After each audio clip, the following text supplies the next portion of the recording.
안녕하세요. 사연에 빠지다의 DJ 민영입니다.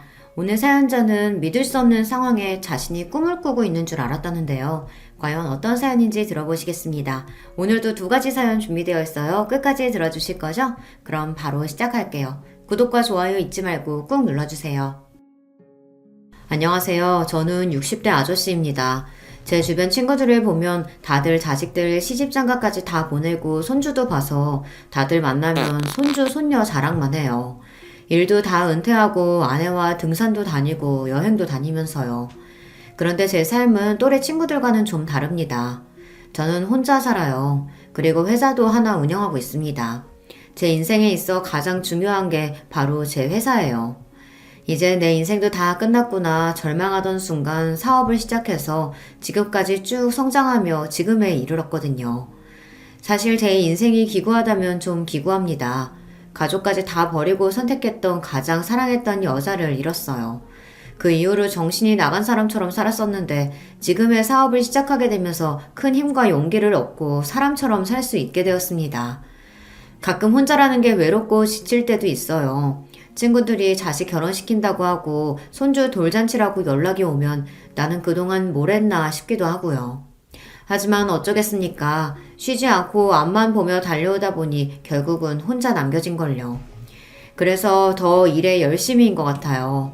그리고 제가 함께 일하는 직원들은 저처럼 살지 않기를 바라는 마음에 회사 복지만큼은 대기업만큼 지원해줍니다.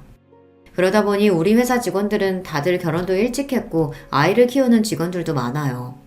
제가 30년 넘게 회사를 운영하면서 느끼는 건데 직원들이 가정에서 편안함을 느껴야 회사 일도 열심히 하고 다른 회사로 이직도 안 하더라고요. 그래서 제 사업 목표가 신입사원으로 들어온 직원들이 10년이고 20년이고 고민하지 않고 우리 회사를 평생 직장이다 생각하고 다닐 수 있게 해주는 겁니다. 그래도 제 목표가 잘 이루어지고 있는지 우리 회사 가족들은 모두 가족 같아요. 친구에게 제 입으로 이런 이야기를 하면 제가 사장이라서 그런 소리 하는 거라고 하겠지만 실상이 그래요. 우리 회사에 신입으로 들어와서 안 그만두고 10년을 넘게 다닌 직원이 대다수인데다가 계약직으로 뽑은 직원들도 대부분이 다들 3개월 지나면 정직원으로 전환하겠다고 했어요. 어쨌든 제 인생은 작은 섬에 혼자 덩그러니 남겨진 호랍이라도 회사에서만큼은 직원들과 가족처럼 지내려고 노력하고 있습니다. 30도 안 돼서 아내 죽고 혼자 돼서 지금까지 난 죄인이니 혼자 살아야 한다 속죄하는 마음으로 살았지만 지금 와 생각해보면 40대 50대라도 좋은 사람 만나서 살아볼 걸 하는 생각도 듭니다. 물론 지금 와 이야기해봐야 소용없는 소리지만요.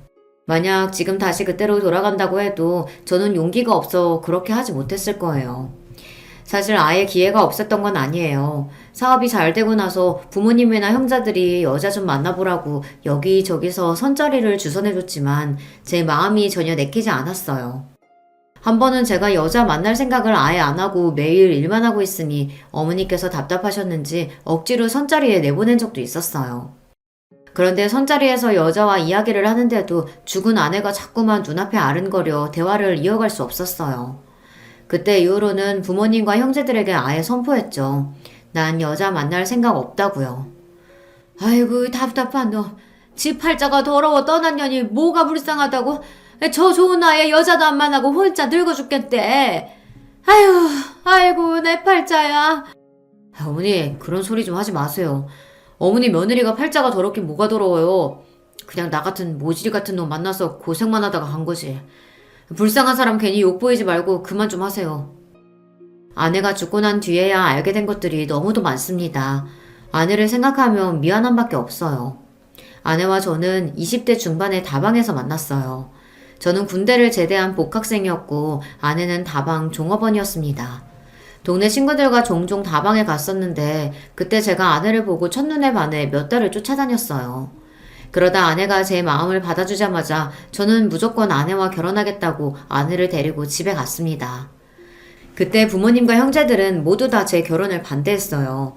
이유야 뻔했죠. 아내가 다방에서 일했다는 걸 부모님도 형제들도 다 알다 보니 절대 안 된다는 거였어요.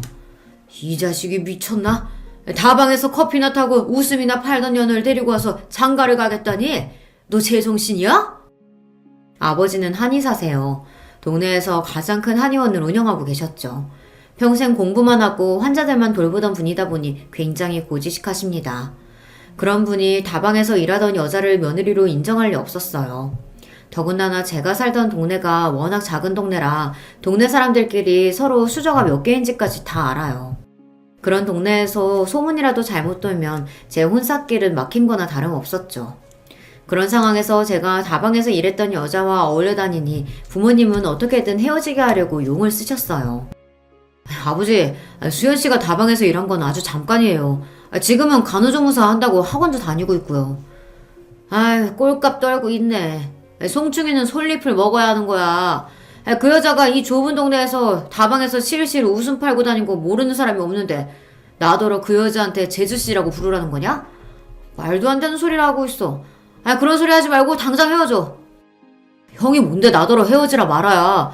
형이랑 나는 달라. 형이야 평생 바보처럼 아버지 말만 듣다가 장가까지 아버지가 정해준 여자랑 사랑도 없이 결혼해서 살지만 난 형처럼 그렇게 병신같이는 못 살아. 뭐? 병신? 너 지금 말 다 했냐? 이놈의 새끼가 인생 망하게 생긴 거 기껏 도와줬더니만 고마운 줄은 모르고. 누가 도와달래? 나는 나대로 행복하게 잘 살 거니까 신경 끄고 형이나 잘해. 형은 장남이라는 이유로 평생 아버지가 시키는 대로 하고 살아왔습니다. 한의원을 운영하시는 아버지의 뒤를 잇기 위해 비행기 조종사라는 꿈도 졌고 한의대에 갔어요. 거기다가 대학 졸업하자마자 아버지께서 소개한 여자와 선을 봐서 2달도 안 돼서 식을 올렸죠. 형이 그렇게 바보처럼 살았으니 부모님은 제 돌발 행동을 아예 이해 못하시는 거죠. 아이고 그만 못해? 그런 말도 안 되는 년 하나 때문에 너희가 왜 싸워? 여보 이게 다 무슨 일이에요? 동네 창피해서 얼굴을 못 들고 다니겠어. 더 말할 것도 없어. 그년이랑 당장 헤어지지 않으면 앞으로 넌 내 아들도 우리 집 자식도 아니야. 알겠어? 부모님도 모자라 형까지 반대했습니다. 제가 무슨 소리를 해도 들어주실 생각이 없었죠. 부모님은 제가 수연이와 계속 만나면 아예 인연을 끊고 살자고 하셨어요. 저는 아내와 도저히 헤어질 수가 없어 그대로 집을 나와 무작정 서울로 올라갔습니다. 그리고 아내와 살림을 차리고 살았어요. 물론 서울에서의 생활은 제 기대처럼 행복하기만 하지는 않았습니다. 아내가 너무 좋으니 앞뒤 안 보고 집을 나왔지만 제가 무슨 돈이 있었겠어요. 닥치는 대로 뭐든 하면서 아내를 먹여 살려야겠다 이런 생각만 있었습니다. 저는 새벽부터 나가서 밤 늦게까지 공사 현장에서 일했어요. 그때야 제가 젊고 힘이 좋을 때니 일당을 많이 벌 수 있었거든요. 몸은 힘들어도 집에만 오면 하나도 힘들지 않았어요. 예쁜 아내를 보면 힘든 줄도 몰랐거든요. 물론 한 번씩 부모님 생각이 나기도 했지만 제가 이제 어린애도 아니고 성인이니 내 가정을 꾸리고 책임져야 한다는 마음이 더 강했습니다. 아내한테는 아무도 없어요. 어릴 때 부모님이 다 돌아가시고 형제도 없어서 혼자 힘으로 지금까지 살아온 여자거든요. 평생 외롭게만 살아온 아내에게 제가 좋은 남편이 되어주고 싶었습니다. 하지만 현실이 그렇게 만만하기만 하지는 않더군요. 현실이라는 게 사랑만으로 살 수만은 없다 보니 아내와 가끔 이런저런 문제로 다툼이 있었습니다. 하루는 갑자기 소나기가 쏟아져서 이러다 말고 집에 왔어요. 그런데 집에 있어야 할 아내가 없더라고요. 저는 시장이라도 갔나 싶어 우산을 들고 아내를 찾아 집 밖으로 나왔는데 아내가 동네에서 고깃집 하는 남자와 함께 우산을 쓰고 걸어오고 있더라고요. 저는 그 모습을 보자마자 눈이 휙 돌아서 성큼성큼 걸어갔습니다. 그리고 아내 옆에 있던 남자의 어깨를 툭 쳤어요. 남의 아내 옆에 찰싹 붙어서 뭐 하는 거야? 저리 안 꺼져? 아내? 그게 갑자기 비가 쏟아져서 우산만 좀 씌워준 거예요. 제 말에 남자는 화들짝 놀라더니 잠깐 우산만 씌워준 거라며 당황해서 달려가더군요. 제 반응에 아내도 당황했는지 시장 보다가 비가 갑자기 쏟아져서 갈비집 앞에 서 있었는데 남자가 우산이 있다면서 잠깐 앞까지 씌워준 거래요. 미친놈. 우산이 있으면 그냥 빌려주고 나중에 갖다 달라고 하면 되지. 지가 씌워주긴 뭘 씌워줘. 아무튼 예쁜 건 알아가지고 개수작 부리기는. 아내가 젊고 예쁘다 보니 틈만 나면 껄떡대는 놈들이 많았습니다. 그럴 때일수록 아내를 믿고 저도 욱하면 안 되는 건데 당시에 돈도 잘 못 벌고 능력이 없다 보니 괜한 자격지심을 부렸어요. 그럴 때마다 제가 못난 모습을 보이면 착한 아내는 항상 제 편을 들어주며 걱정하지 말라고 했어요. 예쁘긴 뭐가 예뻐. 그냥 내가 짐을 많이 들고 있으니까 좋아지려고 그런 거지. 나도 이제 아줌마인데 누가 거들떠나 본다고 질투를 해. 아줌마는 무슨. 당신은 절대 아줌마처럼 안 보이니까 앞으로는 저런 양아치 같은 놈들 조심해. 알았지? 그때는 정말 아내에게 미쳐 있었습니다. 아내와 같이 사는 게 너무 좋아서 다른 건 신경 쓸 겨를도 없었어요. 그런데 문제는 그때 제가 너무 어렸다는 겁니다. 사회 경험이 좀 있었다면 그렇게 막무가내로 무식하게 살지는 않았을 텐데 지금 당장 눈앞에 보이는 일만 생각하느라 아내의 마음을 헤아리지 못했어요. 아내는 제가 집을 나와 제대로 된 직장도 없이 막노동하고 사는 걸 걱정했어요. 열심히 공부해서 그 좋은 대학도 나온 사람이 괜히 나 때문에 졸업도 못해서 이런 힘든 일이나 하고 있고 내가 너무 미안해. 지금이라도 괜찮으면 다시 대학 다니면서 졸업하는 거 어때? 돈은 내가 나가서 벌게. 아내를 만났을 당시 졸업까지 딱 반년을 남겨둔 상태였는데 부모님의 반대로 서울로 올라오느라 졸업을 못했습니다. 아마 출석을 하지 않아서 유급이 됐을 거예요. 저는 그런 것들이 전혀 아깝지도 후회되지도 않았는데 아내는 제가 학업을 마치지 못한 게 자신 때문이라고 생각하는지 자꾸만 저에게 미안하다고 했어요. 그러면서 툭하면 본인이 나가서 돈을 벌 테니 저더러 공부를 마저 하라고 했습니다. 당신이 나가서 무슨 돈을 번다고 그래? 왜? 내가 못 믿어서 그래? 내가 못나서 당신 또 다방이나 나가게 할 것 같아? 그런 말이 아니잖아. 내가 당신이 있는데 다방에 나가긴 왜 나가? 나도 지금 당장 어디 식당이라도 나가서 설거지라도 하면 우리 생활비는 벌 수 있으니까 당신이 고생 안 했으면 해서 그러는 거지. 제가 못난 놈입니다. 남들이 아내가 다방에서 일했다는 이야기를 하는 건 죽기보다 싫어하면서 저도 모르게 화가 나면 아내 앞에서 그런 소리를 해댔어요. 지금 생각하면 제가 그럴 때마다 아내가 얼마나 속상했을까 너무 미안해요. 지금까지 그 고생하면서 살았으면 됐지. 식당은 또 무슨 식당이야. 내가 나가서 막노동하는 게 걱정되면 지금이라도 당장 나가서 내가 번듯한 직장 구해올게. 그러니까 내 걱정은 하지 말고 우리 빨리 아이부터 갖자. 알았지? 야반도주하듯 아내와 서울로 도망왔으니 아내와는 제대로 혼인신고도 하지 못했어요. 그래서 어린 마음에 아이부터 빨리 가지면 아버지도 어쩔 수 없이 저와 아내 사이를 허락해 주실 거라고 확신했습니다. 그러던 중 제가 생각지도 못한 걸 발견하고 말았습니다. 주말 아침 아내가 교회에 갔길래 혼자 라면이라도 끓여 먹으려고 서랍장을 열었더니 거기에 무슨 약이 하나 있더라고요. 그 약은 다름 아닌 피임약이었습니다. 제가 얼마나 아이를 갖기 원하는지 아내도 알면서 저 몰래 피임약을 먹고 있었다는 건 너무나도 충격이었어요. 저는 그날 아내에게 처음으로 심하게 화를 냈습니다. 이게 뭐냐고. 내가 아이를 얼마나 원하는지 모르냐고 따졌죠. 그러자 아내가 하는 말이 자신은 지금 당장 아이를 낳을 생각이 없답니다. 지금 우리 형편에 애는 무슨 애야. 내가 임신이라도 하면 당신 아버지가 허락해 주실 거라고 기대해서 그러나 본데 내가 보기엔 내가 새로 태어나기 전까지 당신 부모님께 허락 못 받을 거야. 당신한테 우리 부모님이 심하게 구신 건 나도 알지만 애까지 가진 며느리한테 반대하시진 않을 거야. 내가 알아. 우리 아버지 말은 그렇게 해도 은근 마음 약하다니까. 마음이 약해? 마음이 약해서 나한테 2년 전연 하시면서 아들 인생 망치지 말라고 그렇게 소리를 지르셨어? 차가운 눈으로 매몰차게 말을 하는데 제가 아는 아내가 아닌 것 같았어요. 사실 그때 저도 충격받았습니다. 그 전까지 저희 아버지나 어머니 그리고 형에게 별의별 모욕적인 소리를 들어도 아내가 저에게 우리 집 식구들에 대한 나쁜 소리를 한 적이 없어요. 제가 미안하다고 사과를 해도 항상 괜찮다고 했습니다. 저와 사는 동안은 본인이 감수해야 할 일인 것 같다고요. 제가 바보였습니다. 좋아하는 남자의 부모에게 그런 모진 소리까지 들었는데 괜찮을 사람이 어디 있겠어요. 당연히 많이 힘들고 도망가고 싶었겠죠. 저는 아내에게 할 말이 없었습니다. 스스로가 너무 이기적이라는 생각이 들었거든요. 제가 아내와는 헤어지고 싶지 않고 그렇다고 평생 부모님과 등지며 살고 싶지는 않으니 사랑한다는 이유만으로 옆에 있는 아내를 가장 힘들게 하고 있었던 거예요. 도저히 할 말이 떠오르지 않아 저는 입을 다물어 버렸습니다. 우리 상황에서 애까지 낳아서 키우면 그 애한테는 못할 짓 하는 거야. 난 내 자식은 나처럼 크게 하고 싶지 않아. 그제야 생각해보니 제가 아이를 갖자고 이야기했을 때 아내가 한 번도 좋아 우리 아이 낳자라고 이야기한 적이 없다는 걸 깨달았어요. 아내는 저와 달리 우리의 미래를 더 깊게 생각한 겁니다. 지금 같은 형편의 아이를 낳으면 그 아이가 행복하게 클 수 없다고 판단한 거죠.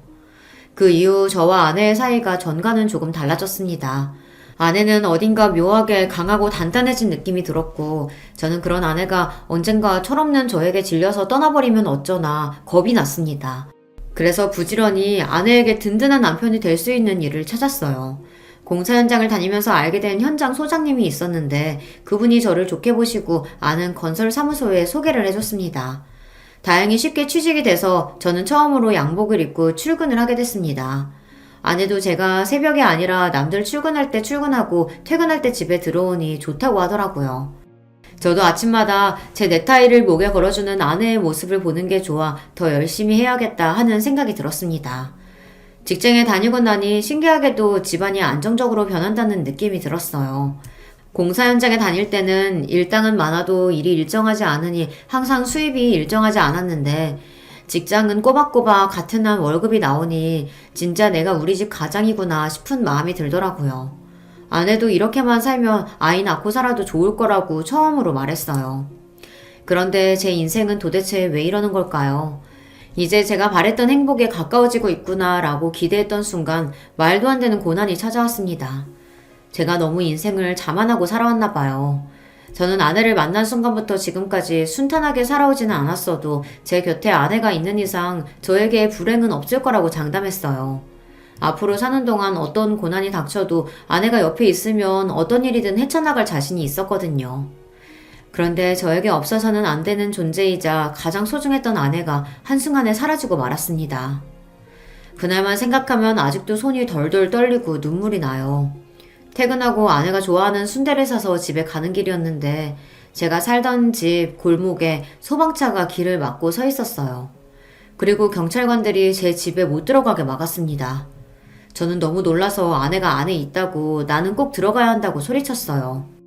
그러자 경찰이 하는 말이 이미 구조는 끝난 상태라 혹시 아내 가족이 있었던 거면 근처 대학병원에 가보라고 하더라고요.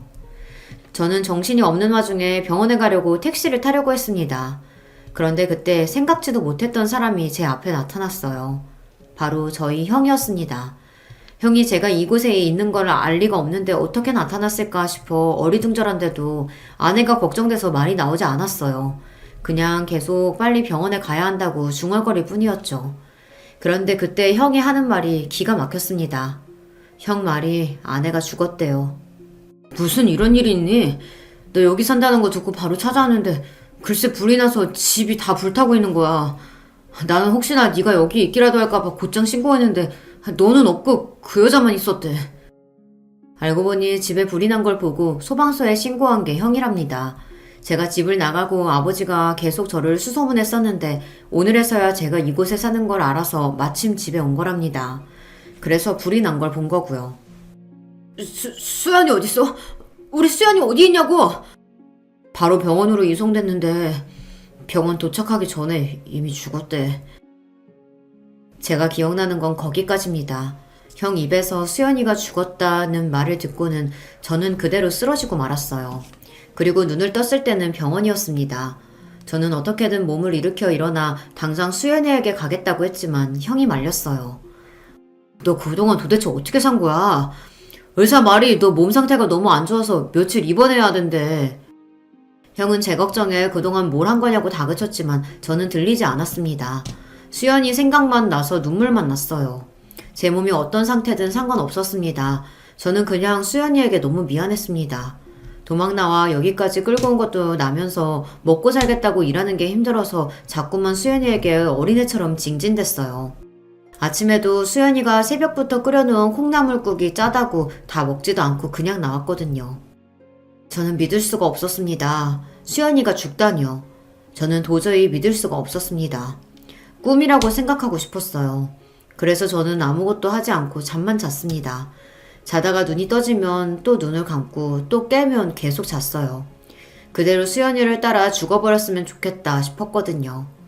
병원에 며칠 그러고 있었더니 옆에서 보고 있던 형이 답답했는지 태어나자마자 저를 끌고 본가로 들어갔습니다. 아버지는 저를 보자마자 욕을 하고 소리를 질렀지만 제 귀에는 아무것도 들리지 않았어요. 미친놈, 여자한테 미쳐서 부모 버리고 집까지 버리고 나가더니만 결국은 정신이 완전히 돌아버려서 돌아왔구나. 어이구, 멍청한 놈. 아이고, 고생하고 온 애한테 왜 욕을 하고 그래요. 어서 들어가서 좀 쉬어라. 아버지 말이 맞았습니다. 저는 정신이 온전치 않았어요. 누군가 제 머리를 망칠로 두들겨 패기라도 한 것처럼 멍하니 정신이 없었습니다. 눈을 뜨면 계속 수연이 생각만 하다가 눈을 감으면 눈물이 났어요. 지금 생각해도 스스로가 참 병신 같아요. 그때 그러고 있으면 안 되는 건데 슬픔에 숨어서 폐인처럼 살았습니다. 그래서 수연이의 마지막을 보지 못했어요. 그 여자 찾아올 가족도 없는 것 같아서 그냥 내가 화장해서 바다에 뿌렸어. 괜히 어디다가 모셔두고 하면 너 더 마음 못 잡고 살 것 같아서. 형 마음대로 그렇게 하면 어떡해. 찾아올 가족이 없기는 왜 없어. 내가 있는데. 그리고 우리 수연이 그 여자 아니야. 내 아내라고. 형이 병원에서 시신을 수습해 화장했대요. 그러고는 바다에 뿌렸답니다. 저는 왜 그랬냐고 그래도 나한테 물어봤어야 하는 거 아니냐고 소리쳤지만 형은 들어주지 않았어요. 기껏 뒷수습 다 해줬더니만 고마운 줄도 모르는 한심한 놈이라고 욕만 해댔죠. 미친놈, 한심한 소리하고 있네. 너희끼리 철없이 소꿉놀이나 해놓고 아내는 무슨 아내냐? 헛소리 좀 하지 말고 정신 차려. 맞습니다. 저는 세상에서 제일 한심한 놈이 맞아요. 사랑하는 여자 하나 지키지 못하고 마지막 가는 길까지 배웅해주지 못했으니까요. 더 가슴 아픈 건 저에게 남은 게 아무것도 없다는 겁니다. 부모님께 허락도 못 받고 야반도주 한 거라 둘이 혼인신고도 하지 않은 채 살았어요. 거기다가 집이 다 불타버렸으니 제 물건이나 수연이 물건까지 싹 다 사라져 버렸습니다. 그렇게 생각하니 더 힘들었습니다. 마치 제가 수연이를 만나 사랑하고 함께 살았던 시간이 현실이 아니라 꿈만 같았거든요.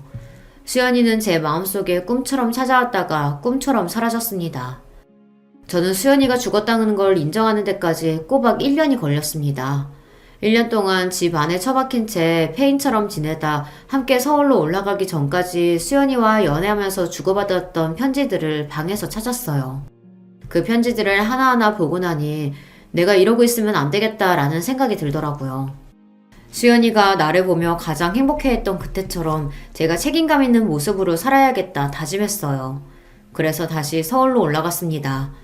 부모님과 형은 뭐하러 서울에 다시 올라가냐고 하시며 그냥 여기서 새로운 직장 구하라고들 하셨지만 그러고 싶지 않았어요. 조금이나마 아내와의 추억이 남아있는 그 동네로 다시 돌아가고 싶었습니다. 거기서 원래 다니던 직장을 다니면서 착실하게 돈을 모으기 시작했어요.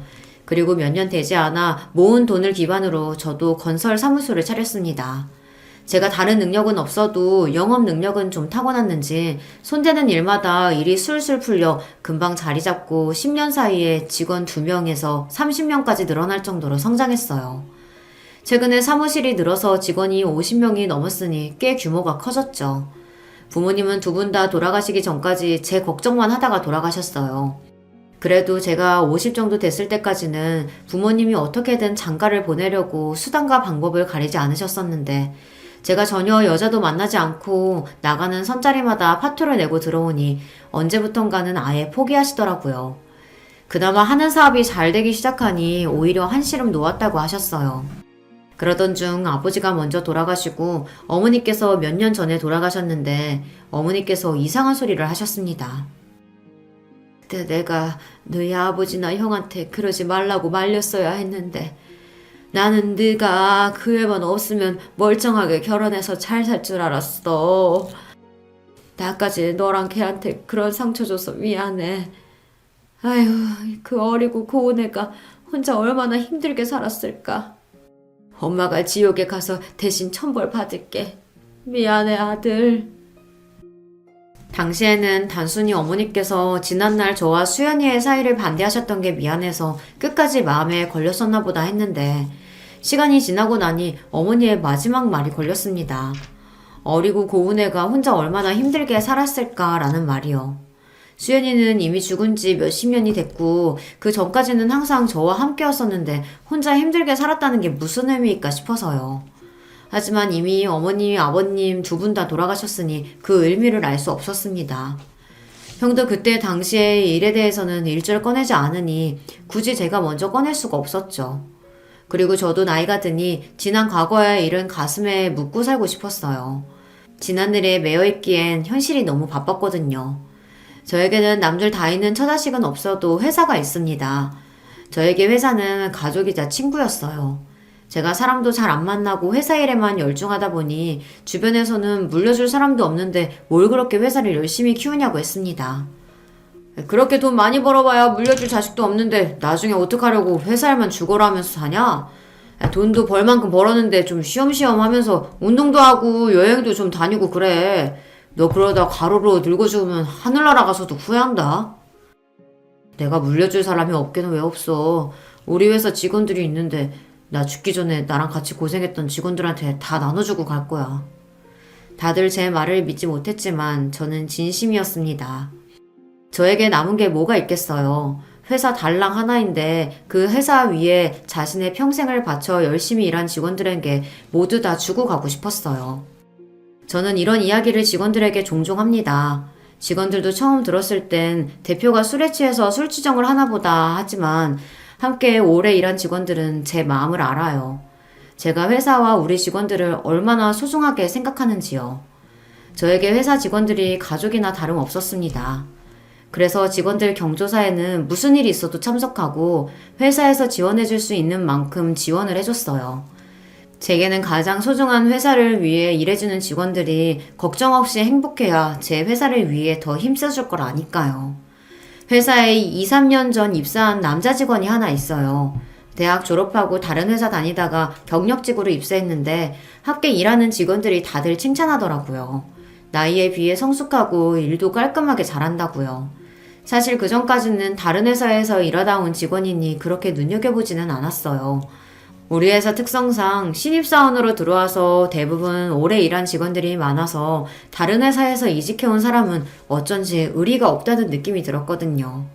그런데 몇 년 지켜보다 보니 직원들 말대로 사람이 괜찮았어요. 왜 나이가 들면 그런 게 다 보이잖아요. 아무리 회사 상사고 대표라 예의를 지키고 잘한다고 해도 이 사람이 가정교육을 어떻게 받았는지 집안 분위기는 대략 어떨 것 같은지 좀 보이더라고요. 제가 제 자식은 안 키워봤어도 30년 넘게 혼자 운영하면서 수많은 직원들을 뽑고 겪어봤으니 그런 안목이 좀 생기더라고요. 그 직원은 누가 봐도 화목한 가정에서 가정교육을 잘 받은 것 같아 보였어요. 그 직원이 3년차쯤 됐을 때 회식 자리에서 처음으로 사적인 이야기를 좀 했는데요. 경력직이라고 해도 이제 회사에 들어온 지 3년이 된 대리다 보니 저와는 따로 이야기를 나눌 기회가 없었어요. 그런데 회식 자리에서 제 건너편에 앉았더라고요. 흔히들 직장 동료들과 이야기를 나누듯 여자친구는 있냐, 집은 어디냐 이런 식의 이야기를 나눴는데 둘이 이야기를 나누다 보니 훨씬 더 사람이 괜찮아 보였어요. 술이 꽤 들어간 상태로 사적으로 대표를 대하는데도 눈이 총명하고 흐트러지는 거 없이 말을 예의 바르게 잘하더라고요. 거기다가 결혼할 여자친구가 있는데 어머니가 혼자시라 마음이 쓰인다는 고민까지 털어놨어요. 어머님이 혼자서 아들을 아주 바르게 잘 키우셨네. 아버지께서 하늘에서 보시면 많이 뿌듯해 하시겠어. 늙으면 이게 문제입니다. 요즘 젊은 사람들은 아무리 회사 대표라도 직원들 가정사에 이러쿵저러쿵 떠드는 거 싫어한다는데 제가 또 그걸 잊고 오지랖을 부렸어요. 어머니가 혼자 계신다는 말에 저는 당연히 아버지가 돌아가셨다는 이야기인 줄 알았습니다. 아버지께서 돌아가셨는지는 저도 사실 잘 몰라요. 그냥 제가 태어나기 전에 부모님이 헤어지셨다고만 들었거든요. 직원의 말에 저는 순간 당황해서 바로 사과했습니다. 내가 늙어서 뭘 모르고 괜한 주책을 부렸다고요. 그러자 직원이 아니라고 오히려 손사래를 쳤어요. 아니에요, 대표님. 제가 괜히 제 개인적인 이야기를 해서 그렇죠. 대표님이 너무 편하게 잘해주셔서 제가 너무 말을 많이 했나 봐요. 신경 쓰지 마세요. 이런저런 이야기를 나누다 보니 참 요즘 사람 같지 않게 마음 씀씀이가 따뜻하고 속이 깊은 것 같더라고요. 그래서 나중에 회식이 끝나고 돌아갈 때 우리 회사에 오래 있어달라고 대표로서 아부 좀 했습니다. 그러자 알겠다고 꼭 그렇게 하겠다고 크게 대답하며 활짝 웃어 보이는데 그 모습이 마치 저의 젊은 날을 보는 것 같아 기분이 좋았습니다. 그 이후로도 그 직원을 보면 제 기분이 좋았어요. 언제나 활기차고 열심히 하는 모습을 보고 있으면 저도 힘이 생기면서 원동력이 되더라고요. 사람 마음이 다 똑같은 게 얼마 뒤 승진 심사가 있었는데 저를 도와주는 이사와 부장들 모두가 과장으로 그 친구를 모두 추천하더라고요. 입사한 지 오래되진 않았어도 모든 역량에서 다른 직원들보다 훌륭하다고요. 저는 행복했습니다. 사업이라는 게 제가 아무리 열심히 해도 주변 상황이 따라주지 않으면 안 되는 거잖아요. 저는 상황도 알아서 잘 따라주고 직원 복까지 있는 것 같아 항상 감사하는 마음으로 살았습니다. 그리고 종종 아내를 보내줬다는 바다에 가서 그런 이야기들을 늘어놓고는 했어요. 당신 덕분에 나만 호강하고 사네. 너무 보고 싶다. 제가 생각해도 주책인 게 아내를 떠나보낸 지가 30년이 훌쩍 넘었는데도 저는 아직도 아내를 잊지 못했어요. 물론 그때 사진을 보고 있으면 저도 기가 막혀요. 아내는 젊고 예뻤던 모습 그대로 제 마음에 남아있지만 저는 쭈구리 할아버지가 되었으니까요. 얼마 뒤 좋은 소식을 들었어요. 최근 과장으로 승진한 그 직원이 올해 연애한 여자친구와 결혼한다고 하더라고요. 저는 진심을 다해 축하했습니다. 그리고 필요한 게 있으면 언제든 이야기하라고 했어요. 얼마 뒤 직원의 결혼식 날이 밝았습니다. 그날은 아침부터 뭔가 기분이 좋았어요. 결혼식장에 택시를 타고 가는데 벚꽃도 예쁘고 날씨도 좋아서 저도 모르게 발걸음이 가볍더군요. 그럴 때 보면 저도 나이를 헛먹었어요. 이 나이에 벚꽃을 보고 설레는 걸 보면 말이죠. 평소 제가 아끼던 직원이기도 하고 저에게 주례를 부탁했으니 서둘러 결혼식장으로 향했습니다. 처음 하는 주례라 긴장돼서 택시를 탔어요. 준비한 주례사를 한 번이라도 더 읽어보려고요. 사실 제가 결혼은 했었어도 호적상은 미혼이고 자식도 없잖아요. 이런 제가 주례를 한다는 게 직원에게 미안해서 다른 사람에게 부탁하라고 좋게 거절했는데 직원이 하는 말이 우리 회사에서 근무하는 동안 느낀 건데 제가 회사 대표가 아니라 마치 진짜 아버지 같아 꼭 주례를 해줬으면 한다고 하더라고요. 사실 제가 아버지가 없이 자라서 아버지가 계시면 어떤 느낌일까 많이 궁금했었는데 대표님께서 저 결혼 준비한다고 휴가도 넉넉하게 주시고 신혼집에 모텔하고 보너스도 주셔서 정말 감사했어요. 사장님께서 꼭 주례해 주셨으면 좋겠는데 한 번만 더 생각해 주세요. 이렇게 이야기하는데 어떻게 모르는 척을 하겠어요. 저도 고민할 것도 없이 알겠다고 제가 주례를 하겠다고 했습니다. 직원들 앞이라 분위기에 휩쓸려 하겠다곤 했는데 긴장이 되기는 많이 되더라고요. 택시에 내려서도 연신 숨을 몰아쉬었어요. 결혼식장을 보니까 더 떨리더라고요. 꼭 대학 수능 시험 보러 가던 심정 같기도 해서 그대로 도망가고 싶은 마음마저 들었습니다. 그런데 도망갔으면 큰일 날 뻔했어요. 그날 결혼식장에서 말도 안 되는 사람을 보고 말았거든요. 제가 죽기 전까지는 절대 볼 수 없을 거라고 생각했던 사람, 바로 아내를 만났습니다. 지금 생각해도 믿기지 않아요. 분명 죽은 줄 알았던 사람인데 그 사람이 어떻게 제 눈앞에 있나 싶어서요. 이게 도대체 무슨 말이냐고요. 결혼식장에 들어서서 오늘의 주인공인 회사 직원을 찾았어요. 직원은 멋진 턱시도를 입고 저를 보자마자 웃으며 다가오더군요. 그러더니 곧장 접수대에 서 있는 가족에게 저를 소개했어요. 어머니, 이쪽은 우리 회사 대표님이세요. 대표님, 이쪽은 저희 어머니십니다. 푸른 치마와 옥색 저고리를 입은 우아한 모습의 여자분이 고개를 돌리는데 저는 보자마자 놀라서 그 자리에 주저앉고 말았습니다. 순간 정신을 잃기라도 한 것처럼 정말 눈앞이 하얗게 변했어요. 그때 바닥에 넘어진 저를 보고 놀라 눈이 휘둥그레진 직원이 제 어깨를 잡으며 부축했습니다.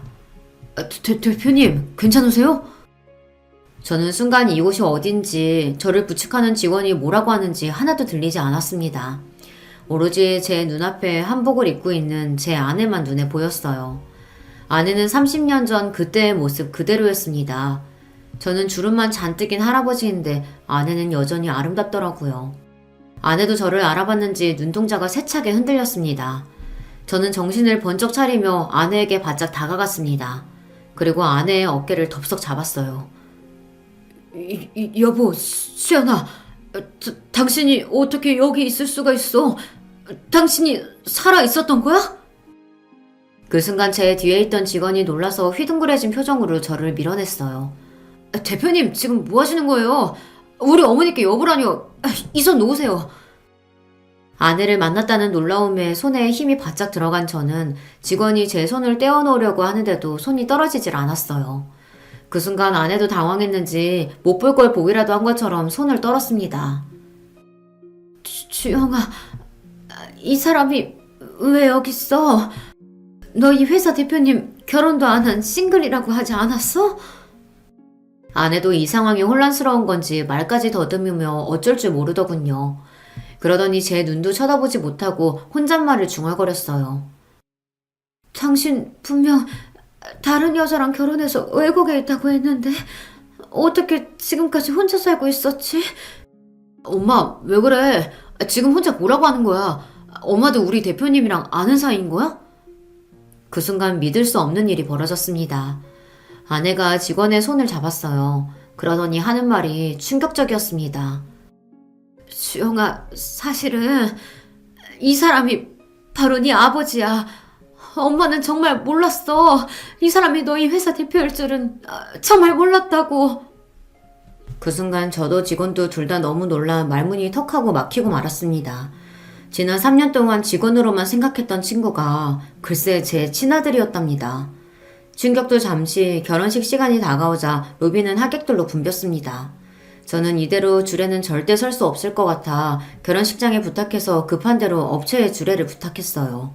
신랑이 제 아들일지도 모르는 상황에서 뻔뻔하게 줄에서게 설 수는 없으니까요. 어쨌든 결혼식은 마무리가 되었고 저는 제 직원이자 아들인 주영이가 메시지로 보내준 아내의 집으로 찾아갔습니다.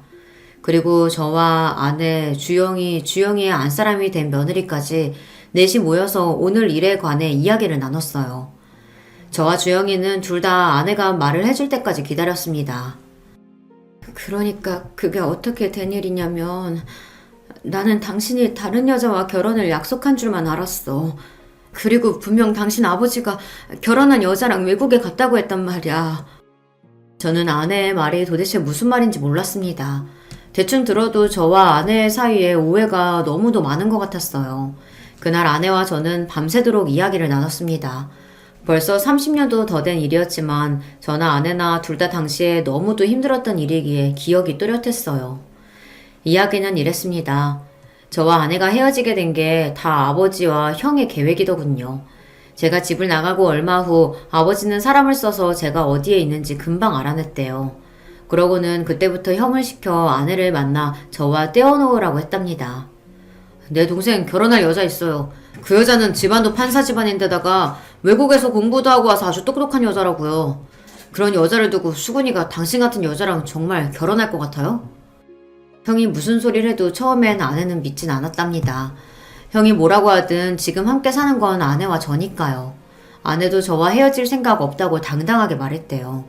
그래서 저에게도 말 안 하고 아무 일도 없다는 듯 지낸 거고요. 그런데 얼마 지나지 않아 형이 또 찾아왔답니다. 그러더니 아내에게 하지 말아야 할 모진 소리까지 한 거죠. 우리가 이런 짓까지는 안 하려고 했는데 당신이 하도 거머리처럼 내 동생한테서 안 떨어져서 내가 뒷조사를 좀 했거든?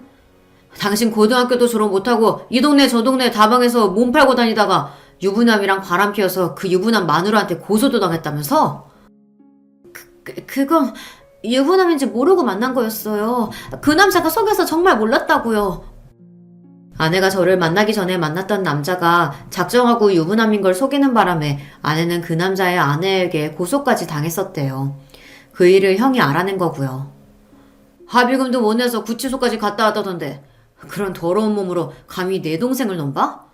지금 당장 내 동생이랑 안 헤어지면 이 사실 내 동생한테 다 말할 거니까 그런 줄 알아. 제발 그러지 마세요. 다 옛날 일이고 정말 모르고 그런 거예요. 벌도 다 받았다고요. 주제를 알아야지. 우리 집안에서 당신 같은 여자를 며느리로 인정이나 할 것 같아? 그나마 지금 헤어지면 아버지가 월세 보증금 정도는 준다고 하니까 돈이라도 줄 때 먹고 떨어져. 형은 하다하다 아내의 과거까지 들춰내며 아내의 치부를 알아냈나 봐요. 아내와 제가 다방에서 만나긴 했지만 그 전의 일은 제가 모르다 보니 아내는 절대 저에게 지난 과거를 들키고 싶지 않았다고 하더라고요. 그래서 형이 자신의 과거를 알았다고 했을 때 심장이 철렁 내려앉았답니다. 그 일을 제가 알게 되면 당연히 헤어지자고 할 것 같아서요.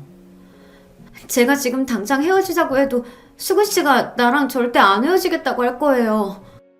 아내는 어떻게든 저와 헤어지고 싶지 않아 눈물을 뚝뚝 흘리며 특별한 명분이 없으면 제가 쉽게 헤어져 주지 않을 거라고 했지만 형은 그런 걱정은 하지 말라고 했답니다. 우리가 다 알아서 할 거니까 그쪽은 수근이 앞에서 더러운 과거 다 까발려주고 싶지 않으면 돈 줄 때 이거나 받고 그냥 빨리 짐이나 싸서 나가요. 괜히 버티지 말고. 아내는 결국 저와 헤어지는 길을 택한 거죠. 지금이야 그깟 과거 뭐라고 그런 일 때문에 나를 버렸나 싶지만 당시에 아내도 저도 둘 다 20대의 어린 나이였으니 깊게 생각은 못했을 거예요. 아내도 무서웠답니다. 자신의 과거를 내가 알게 되면 만약 내가 변해버리면 그게 더 힘들 것 같았대요. 집에 불이 난 건 아내도 나중에 알았답니다. 형이 다 알아서 하겠다고만 했지 어떻게 할지는 말하지 않았으니까요. 더군다나 형이 준 돈으로 집까지 구하고 얼마 뒤 아내는 임신이라는 걸 알았답니다. 그래서 다시 저와 살던 집으로 찾아갔는데 그때 이미 집이 다 불타고 사라져서 어떻게 해야 할지 몰라 제가 살던 고향집으로도 찾아갔었는데 그때 하필이면 우리 아버지를 만나 말도 못하고 쫓겨났답니다. 이런 여우 같은 년이 여기가 어디라고 왔어? 우리 수근이 너 같은 거 진작 다 있고 결혼해서 외국 나가서 잘 살고 있으니까 괜히 앞길 막지 말고 다시는 여기 찾아오지 마. 아버지의 말을 그대로 믿은 아내는 다시는 저를 찾아오지 않겠다 다짐하고 서울로 올라와 악착같이 살았답니다. 아내의 이야기는 회사 직원인 주영이에게 여러 번 들은 적이 있습니다. 어머니께서 혼자 자신을 키우느라 안 해본 일 없이 쉬지 않고 일하셨다고요. 아들로서 그런 어머니가 존경스럽다고 이야기하는 걸 회식 때마다 들은 적이 있습니다. 저는 이제야 평생 풀리지 않았던 퍼즐이 맞춰지는 것 같았어요. 퇴근하고 집에 돌아왔더니 갑자기 집에 불이 나 있었고 아내가 있다고 울부짖는 저에게 갑작스레 찾아온 형이 아내가 죽었다고 했으니까요. 저는 모두가 원망스러웠습니다. 저와 아내가 얼마나 서로를 사랑했는데 아버지와 형의 잔인한 계획으로 인해 저와 아내는 30년을 넘게 서로를 오해한 채 헤어져 지냈으니까요. 그러는 동안 제 아들은 아버지도 없이 30년을 살았어요. 저는 너무 억울해서 이대로 넘어갈 수는 없었습니다. 저는 곧장 형을 찾아가 난동을 피웠습니다. 형수와 조카들이 있었지만 눈에 뵈는 게 없었어요. 눈에 보이는 대로 다 부수고 망가뜨렸습니다. 그러자 형이 놀라서 저를 말렸어요. 그러면서 저에게 쌍욕을 하더라고요. 이 미친놈아! 너 몇 년 동안 형한테 연락도 안 하고 지내더니 다짜고짜 찾아와서 이게 무슨 짓이야? 아무 일도 없다는 듯 뻔뻔하게 구는 형의 얼굴을 보는데 저는 더 미쳐버리겠더군요. 그때 장식장 한편에 놓여있는 가족 사진이 눈에 들어왔습니다. 아버지와 어머니께서 살아생전에 형 가족과 함께 찍은 사진이었어요. 그 사진을 보는 순간 저는 눈이 돌아버리는 것 같았습니다. 저는 그대로 성큼성큼 다가가 액자를 바닥에 던져버렸어요. 쨍그랑 소리와 함께 액자가 깨져버렸습니다. 제 가정은 멋대로 파탄내놓고 본인들은 행복하게 웃고 있는 꼴이 우스웠거든요. 형 좋아하네. 너 같은 새끼가 무슨 형이야? 동생 인생 망쳐놓고 너는 새끼들이랑 좋았니? 나랑 내 새끼는 30년 동안 생이별 시켜놓고 너는 좋았냐고! 저는 소리를 지르는 건지 울분을 토해내는 건지 모를 정도로 눈물이 펑펑 쏟아졌습니다. 텔레비전을 부수고 액자를 부순들 무슨 소용이 있겠어요. 이런다고 해서 제 지난 시간이 다시 돌아오는 것도 아닌데요. 저는 모든 순간이 다 후회가 됐습니다. 그때 불이 나서 아내가 죽어버렸다는 것에 너무 충격받아 말도 못할 정도로 바보가 될 게 아니라 내 손으로 아내를 찾아 묻고 모든 일을 정리했어야 했어요. 그랬다면 아내가 죽지 않았다는 걸, 아내의 뱃속에 제 아들이 살고 있었다는 걸 다 알았을 텐데 모든 일이 후회됐습니다. 하지만 어쩌겠어요. 지나간 시간은 돌아오지 않는걸요. 저는 지나간 시간을 후회하지 않고 남은 시간을 알차게 쓰기로 했습니다. 저는 곧장 변호사부터 고용해 형을 고소했어요. 아버지 어머니도 싹 고소하고 싶었지만 이미 돌아가셨으니 고소할 사람이 형밖에 없더군요. 지난 30년 동안 형 때문에 아내가 감쪽같이 죽었다고 생각하고 살았으니 그 피해 보상을 받아야 했습니다. 물론 시간이 너무 지나서 증거도 없고 증인도 없지만 형이 죗값을 받을 때까지 끝까지 싸울 거예요. 저는 아직도 소송 중입니다. 그리고 최근엔 아내와의 오해도 하나하나 풀며 지내고 있어요. 30년이란 세월을 단 며칠 만에 뛰어넘을 수는 없겠지만 지난날 제 실수와 잘못을 인정하고 반성하면서 아내와 다시 잘 지내보려고 합니다. 아들과도 마찬가지입니다. 바로 얼마 전까지 직원과 대표 사이였으니 갑자기 부자지간으로 지낸다는 게 쉽지는 않지만 제가 많이 노력하고 있습니다. 아내와도 아들과도 함께 못다한 시간만큼 하루하루 더 값지게 쓰려고요. 저야 지금이라도 당장 아내와 살림을 합치고 싶어요. 지금까지 30년을 떨어져 지냈으니 단 하루라도 더 함께 살고 싶거든요. 아들도 조심스럽긴 하지만 그렇게만 되면 좋다고 했어요. 안 그래도 저까지 결혼해서 나가서 엄마 혼자 사시는 게 걱정됐었는데 엄마한테도 좋은 남자친구가 있으면 좋죠. 아들은 아직 저를 아버지라고 부르지는 않아요. 회사에서 매일 만나다 보니 아직도 대표님이라고 부릅니다. 그래도 다행인 건 저를 아내의 남자친구로 인정은 해줘요. 그리고 저는 올해 크리스마스에 프로포즈를 준비 중입니다. 아내는 둘 다 이제 나이도 많은데 뭐하러 결혼하냐고 하지만 저는 죽기 전에 아내와 꼭 혼인신고를 하고 같이 살고 싶어요. 아들도 제 호적에 올리고요. 그래서 지금까지 아들과 아내에게 해주지 못한 걸 모두 다 해주고 싶습니다. 예전엔 가난해서 아내에게 좋은 옷 한 벌 못 사줬지만 지금은 집도 사주고 회사도 다 아들에게 줄 거예요. 죽을 때 저에게 10원도 남아있지 않아도 아들과 아내에게 주고 갈 수만 있다면 그거로 저는 이 세상 편하게 떠나갈 수 있을 것 같아요. 여러분께서 제 프로포즈 꼭 성공할 거라고 응원하는 댓글 좀 많이 달아주세요. 여러분의 댓글이 저에게 큰 힘이 될 것 같습니다. 끝까지 저의 이야기 들어주셔서 감사합니다. 저처럼 인생의 끝자락에 새로운 시작을 준비하는 모든 분들 응원합니다. 안녕하세요. 저는 지방 사는 70대 여자입니다. 요즘 세대는 그래도 덜하지만 우리 시대 때는 시집살이 때문에 고부 갈등이 참 많았어요. 제 주변에도 눈물 없이는 들을 수 없는 시집살이가 참 많습니다. 그런데 저는 결혼하고 한 번도 시어머니에게 쓴소리를 들어본 적이 없어요. 이런 사람 좋은 시어머니는 가을에 별세하셨는데 그래서 가을이 되면 시어머니가 그렇게 생각이 납니다. 인생이라는 게 참 우여곡절이 많고 어떻게 흘러가는지 예상 못하잖아요. 저 역시도 최근에 아주 놀라운 일이 있었습니다. 믿기 힘들었고 그 과정을 겪으며 상처도 많이 받았어요. 하지만 지금은 조금 괜찮아져서 이렇게 사연으로 제보하게 되었습니다. 저에게 무슨 일이 있었는지 궁금하시죠? 바로 시작하겠습니다. 저는 20살 성인이 되자마자 남편과 결혼했어요. 고등학교를 나오지도 못하고 공장에서 일했는데 그 이유는 제 아버지 때문입니다. 우리 아버지는 술을 정말 사랑하는 분이셨어요. 평소에는 사람이 아주 멀쩡했는데 술만 마시면 말 그대로 개가 되는 사람이었습니다. 어릴 때는 학교에 다녀오다 길거리에서 누가 싸우고 있어서 보면 그게 우리 아버지였어요. 너무 창피해서 얼굴을 가리고 도망을 다닌 적도 많습니다. 경찰서에 하도 불려가니까 나중에는 경찰 아저씨와 저는 서로 인사할 정도로 가까워졌어요. 아버지는 술을 마시면 그렇게 집안 살림을 다 부셨습니다. 안 그래도 가난해서 집에 물건도 별로 없는데 다 때려 부수니까 남아있는 가전제품도 말을 안 들었어요. 이 과정에서 엄마에게 손도 많이 대셨습니다. 결국 엄마는 아버지의 저런 행동에 더는 못 참겠다고 제가 중학생 때 한밤중에 벼랑간 갑자기 집을 나갔어요. 사실 엄마가 이렇게 갑작스럽게 집을 나가는 행동을 몇 번 했었거든요. 그래서 이번에도 곧 돌아올 줄 알고 언니랑 기다렸습니다. 그런데 엄마는 그 뒤로 행방을 아예 감추었어요. 엄마의 최종 가출 이후에는 진짜 살면서 엄마의 소식을 들어본 적도 없습니다. 오죽하면 언니가 그냥 죽었다고 생각하고 살라고 했었죠. 저한테는 2살 터울의 친언니가 있었어요. 엄마가 집을 나가고 더욱 술을 물처럼 마시는 아버지 때문에 둘이 많이 고생했습니다. 야, 종소가, 우리 이렇게 살면 다 죽어. 언니는 그래서 서울로 가려고 해. 너는 그 공장에서 만난 남자 있다며? 그 사람하고 결혼해라. 아버지랑 같이 살면 우리 평생 고통스럽게 살아야 해. 지금도 번 돈 다 빼앗기고 있잖아.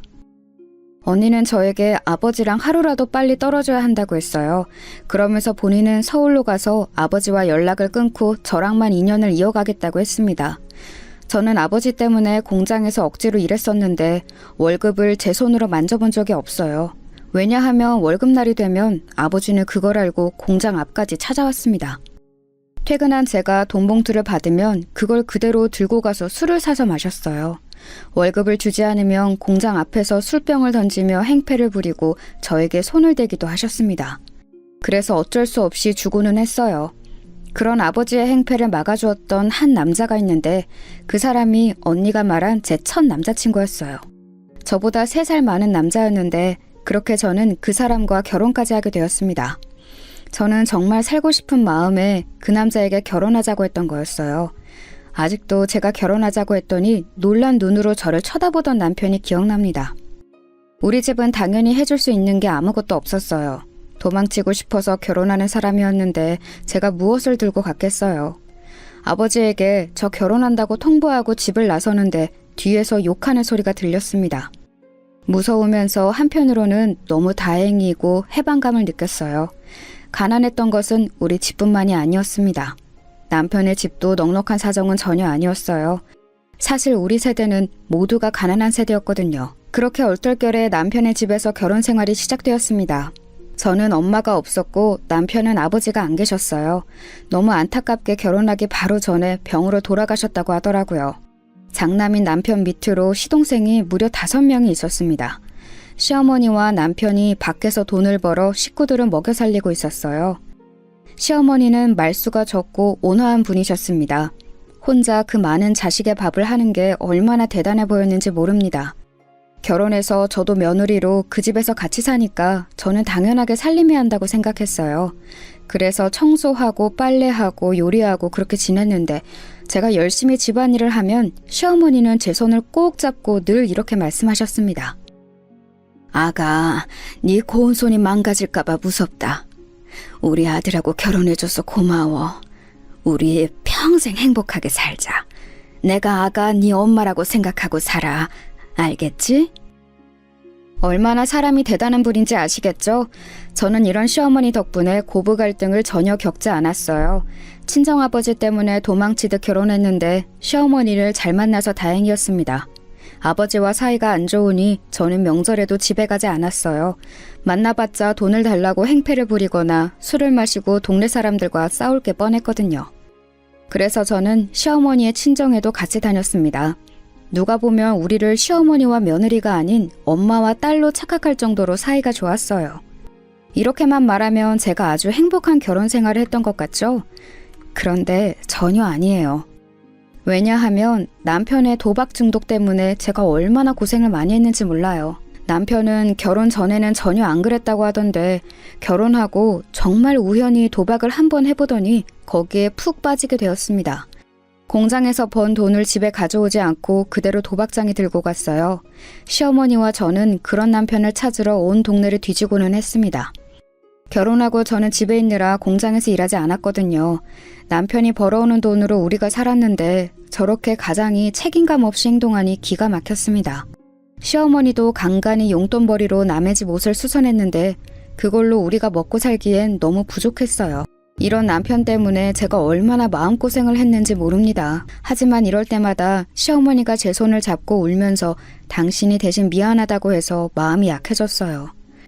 남편을 저 대신 때리면서 정신을 차리라고 몇 번을 말씀하셨죠. 물론 남편은 시어머니와 제가 아무리 말려도 들은 척도 하지 않았습니다. 심지어 있던 집을 담보로 도박해서 우리는 단칸방으로 이사 가기까지 했어요. 시동생이 무려 5이라 단칸방에서 잠을 잘 때는 똑바로 눕지도 못했습니다. 그 지경까지 가니 저도 집에 있을 수는 없었어요. 그래서 공장에 나가서 급하게 제가 돈을 벌었습니다. 이렇게 힘들게 사느라 임신은 저에게 다른 세상 얘기였어요. 남편은 약 3년 동안 도박에 빠져 살다가 간신히 정신을 차렸어요. 그 이유는 바로 막내 시동생이 병에 걸렸거든요. 그것도 이유를 제대로 알 수 없는 병이었어요. 남편이 밖에서 도박하고 돌아다녀서 시어머니와 제가 일하느라 시동생들을 제대로 챙길 수가 없었습니다. 그래서 막내 시동생이 한밤중에 열이 펄펄 나도 해열제만 계속 먹였어요. 그러다 어느 날은 아침에 깨어나질 않아 급하게 병원에 데려갔더니 불치병이라는 거예요. 이유를 알 수 없으니 병원에 입원한 상태로 있었는데 돈이 정말 많이 들었습니다. 둘째 시동생이 학교도 가지 않고 병원에서 간호하느라 고생이었어요. 막내는 생사를 오가고 시어머니와 저도 힘들어서 안 아픈 곳이 없으니 그제야 남편은 정신을 차렸습니다. 그래서 곧바로 집 앞에 있는 인쇄회사에 들어갔어요. 가서 제일 말단 직원으로 일을 시작했습니다.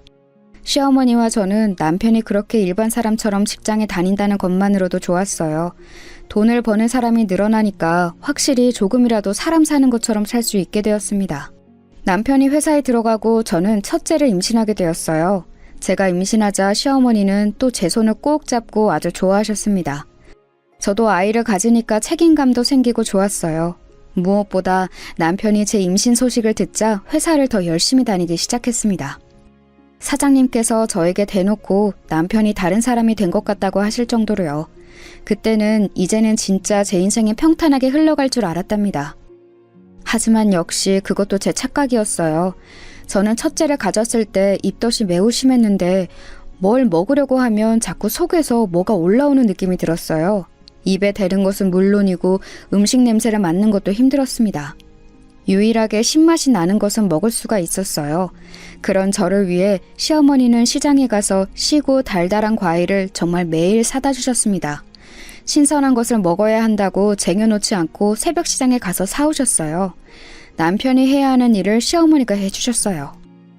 아가, 너 뭐 하는 거니? 임신했는데 이렇게 집안일하고 그러면 애 떨어진다. 빨리 가서 누워있어. 내가 할 테니까 가서 과일 먹으면서 쉬어라, 응? 어머니, 저 괜찮아요. 병원에서도 조금씩 움직이는 것은 오히려 아가한테 좋다고 하더라고요. 어머니는 6명이나 낳으셨잖아요. 그러니까 어머니야말로 가서 누워 계세요. 허리랑 무릎도 아프시면서 왜 자꾸 움직이세요? 시어머니는 임신 기간 동안 저에게 유독 더 잘해주셨어요. 원래도 저에게 친절하고 잘해주셨지만 임신 동안에는 더욱 저를 위해주셨습니다. 그런 상태로 첫째가 태어났는데 우리 시동생들에게도 아직도 고마운 게 있어요. 제가 아기를 낳고 현실적으로 집안 형편이 어려우니 바로 일을 했거든요. 일하러 나가면 시동생들이 우리 장남을 돌봐주었습니다. 제가 자식이 셋인데 제일 예쁨을 많이 받은 게 장남이에요. 그 뒤로도 저는 아들 1명, 딸 1명을 더 낳아 3남매를 낳았습니다. 아이를 낳으면서 계속 일했고 남편도 쉬지 않았는데 식구가 워낙 많으니 가난했던 것은 여전했어요. 그래도 성인이 된 시동생들은 각자 살 길을 찾아 떠났습니다. 그렇게 본인 인생을 열심히 살아주는 것이 오히려 고마웠어요. 특히 둘째 시동생은 저랑 동갑인 여자거든요. 저한테 꼬박꼬박 언니라고 부르면서 얼마나 잘해줬는지 모릅니다. 제가 임신했을 때도 시어머니와 함께 집안일을 하고 시누이라고 전혀 괴롭히는 것도 없었어요. 오히려 본인 오빠가 철이 없다고 저를 위로해 주었죠. 그런 마음씨 좋은 둘째 시누이는 성인이 되고 부잣집에 시집을 가게 되었습니다. 얼굴이 워낙 반반해서 인기가 좋았거든요. 시집을 가면서 우리는 해준 것도 없는데 친정이라고 돈도 가져다 주었어요. 그 돈으로 이사도 갈 수 있었습니다. 이렇게 시동생들도 멀쩡하고 시어머니는 너무 좋으셨는데 남편은 또 뭐가 그리 불만인지 사고를 거하게 쳤습니다. 잘 다니던 인쇄회사를 갑자기 가족들의 상의도 없이 그만두었거든요.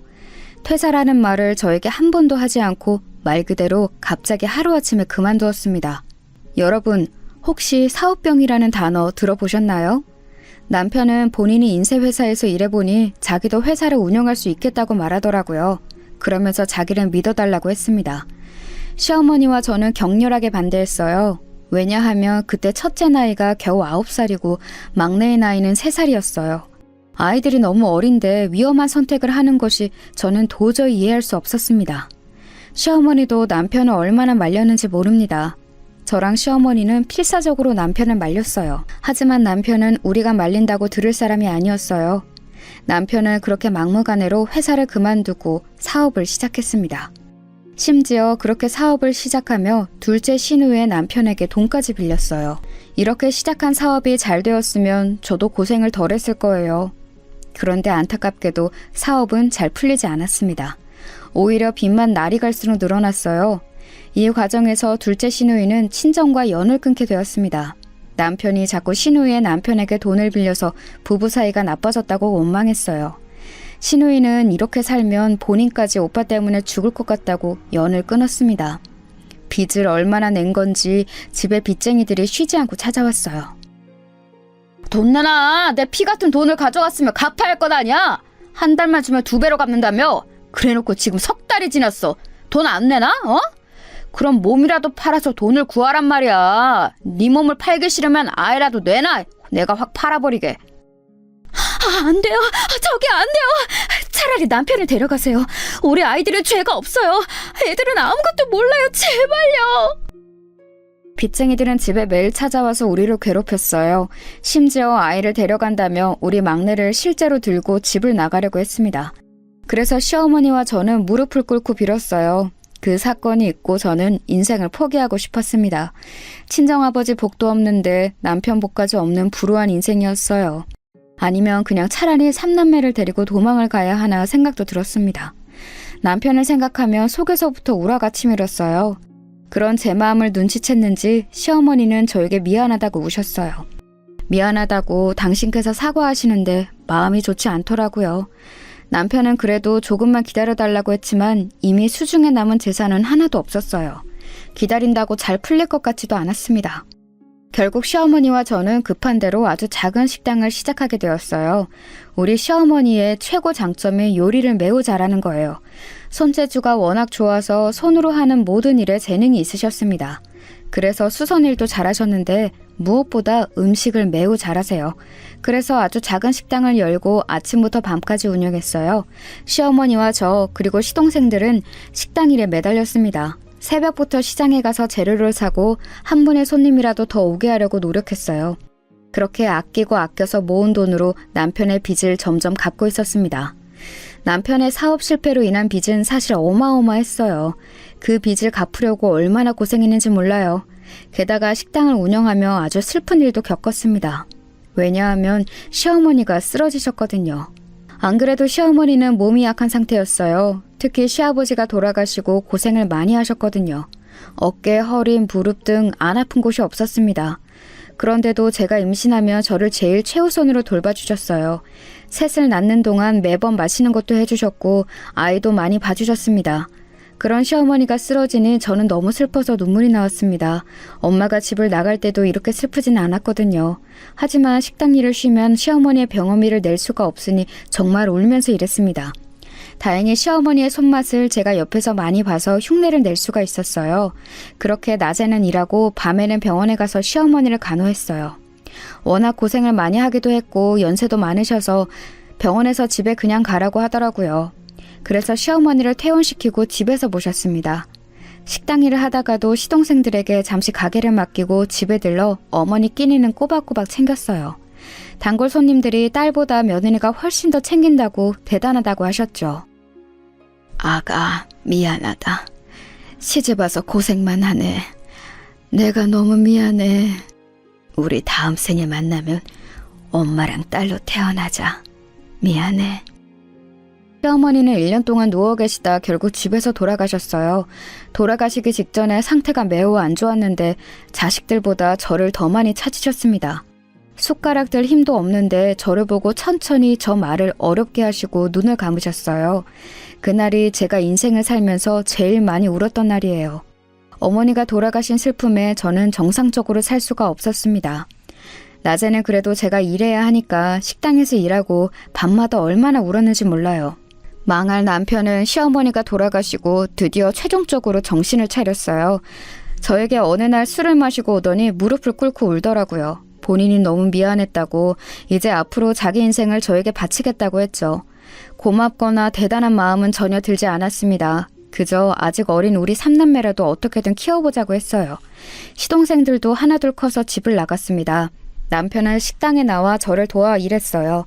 식당에서 일하면서 몸도 마음도 지쳤지만 이렇게 일하지 않으면 제 자식들을 키울 수가 없었습니다. 그래서 기계처럼 일했더니 손님이 많이 늘어났어요. 돌아가신 시어머니가 딸들에게도 안 알려준 비법을 저에게 알려주셨거든요. 그래서 그 요리 방법대로 요리했더니 점점 손님이 늘어 다른 지역에서 우리 식당에 올 정도로 손님이 늘었습니다. 아주 작은 가게에서 시작한 우리 식당은 어느새 점점 규모가 커지기 시작했어요. 나중에는 2층짜리로 가게를 확장했는데 이게 꿈인가 생시인가 싶었습니다. 그러면서 직원들도 많이 고용했어요. 돈도 많이 생겼는데 덕분에 우리 아이들이 하고 싶은 것도 시켜줄 수 있었습니다. 아이들이 어릴 때는 남편 때문에 너무 힘들게 살았지만 첫째가 고등학교에 입학하면서는 부족함 없이 넉넉하게 키워주었어요. 특히 첫째는 운동을 했었는데 사실 운동이 돈이 굉장히 많이 들어요. 코치 비용도 그렇고 연습 비용과 장비까지 많은 돈이 들어갑니다. 첫째는 야구를 좋아해서 야구 선수가 되고 싶다고 했어요. 그래서 제가 식당에서 일하며 번 돈으로 지원을 아주 많이 해주었습니다. 본인이 저렇게 하고 싶은 일이 명확하니까 저는 오히려 좋았어요. 지원을 해준 것에 비해 사실 첫째는 이렇다 할 성과를 전혀 내지 못했습니다. 그저 겉으로 보이는 훈련만 몇 번 참여하고 여자를 만나러 다녔어요. 운동한다고 들어간 돈이 적지 않았는데 용돈도 많이 가져갔거든요. 그 돈으로 여자친구들과 놀러 다니는 것을 제가 한두 번 본 게 아니랍니다. 사실 둘째와 셋째는 제가 낳았지만 아주 기특하거든요. 특히 셋째는 공부를 잘해서 장학금을 받으며 학교에 다닐 정도였습니다. 남들은 보통 첫째가 제일 잘났다는데 우리 집은 정확히 반대였어요.